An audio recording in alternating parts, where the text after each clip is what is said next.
Okay, we have a couple of stretches that are going to help you with allergies. And we're going to show you a stretch for our quads. This is our stomach meridian, and it's associated with allergies in general. So it'll improve your health with regard to the allergies. So we're gonna use a wall, and we can use a bolster, for some cushion, and then we'll show you another stretch after this. That's a nice complement. So if you can grab a bolster or a pillow. Um, this is just for some cushion because your foot's going to go up against the wall to stretch your quads. So we're going to get down on our knees. Okay, we'll get down on our hands and we're going to crawl around a little bit and position ourselves so that our knee is 6 to 12 inches away from our wall or our cushion. And we're going to put the top of our foot up against the bolster. So let's do that. And then let's get on our left foot and get that in front of us. And we want to lean forward to start, okay? Now, this is the start position, and we want to press our foot into the bolster. We can tuck our tailbone. We can also drive this knee forward. But the most important thing is to press your foot into the wall, press your foot into the wall, press your foot into the wall. As your body moves back together, and then relax coming forward. So press the foot into the wall, press the foot into the wall. I like to tuck my tailbone. It also helps to press my knee forward and then let it go. Now hold on to a chair for balance because at first it's going to be hard to keep your balance. Let it go. Come forward, press the foot into the wall, tuck the tailbone, drive the knee forward, and I'm going to just take a peek. And sometimes your foot may sickle in, so I'm just going to try and straighten that. I'm straightening that out. But then I get a cramp in my foot. That's okay. It goes more into the quad. Let it go. So one thing you want to do is you want your hips, torso, head, and neck to move back together. And then relax coming forward. Because a lot of times people just move their hips back, or sometimes they just move their shoulders back. They all want to go back together, and those ribs want to be nicely in your body. So think about doing 3 sets of 10 reps. You could do 8, 10, 12. And you want to do them every day if you have allergies. Okay? And this will help the health of your stomach and will help with your allergies, and eventually they'll go away. Now, do that on both legs, and we're going to show you a stretch for the lungs, the chest. So that's a nice complementary stretch for the stomach. So what we're going to do is we're going to do a reverse push-up. So we're going to stay on the floor. So let's gently come out of this stretch.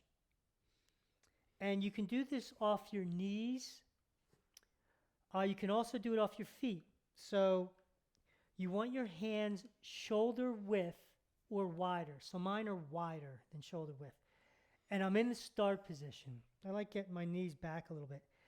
The resistance in this stretch, because we're doing resistance stretching, is to squeeze those hands together. Then you feel your chest and your arms engage because we're stretching our chest. Keep squeezing together as you lower and then relax as you come back. So again, you'll want to do 6, 8, or 10 of these. And breathing in and out through your nose. Right? Breathing in and out through your nose. Or you can go onto your feet and do the same thing. Squeeze those hands together and relax on the way up. You want to keep your ribs in your body so there's no substitution in your chest. So those are the 2 stretches. That was for the lungs. The main stretch for the allergies are the quads, is the stomach meridian. So, John, have you ever, I know that you've had allergies and did stomach stretches and it helped a lot. What did you do and what did you experience? I did this one, quads against the wall. I did, and for me, that started during allergy season in the spring or late spring. And, I would go through a box of tissues a day, years ago. And then I started to learn the stretching, and I started to do these stretches.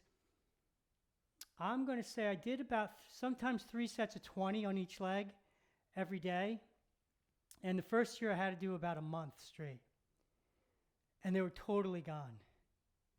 Then the next year, allergies came, and I did them for maybe a week, and it was gone. But as soon as you start doing them, they'll improve right away. And then over the years, I mean, I'll now, God, it's been over 15, well over 15 years. I just have to do a few days of a few sets of 10 on each leg. And as long as I stretch those quads when the allergies show up, you know, because the health of your quads get better and better, and your stomach health improves. And that's really the key to the allergies. So it's cumulative. So that initial, time that you had to do a month, it's not like you lost that. You just kept adding to it. I kept adding to it, and I do stretch them fairly regularly, on my own, just as a routine to go through the flow. But I mean, I remember, when you were doing a lot of them, and I don't see you do that at all anymore, and you barely have allergies. Yeah, for all intent and purposes, they're gone. And I mean, I look forward to going after the quads again in the future, just to get the quads healthier and healthier. But those symptoms are gone. Cool. So let us know how you do. And if you're interested in other quad stretches, you can check out the blog post on the quads, also the one on singing and the one on running. We have different varieties of quad stretches in there, and you could add those to your routine if you have allergies. Thanks for stretching with us.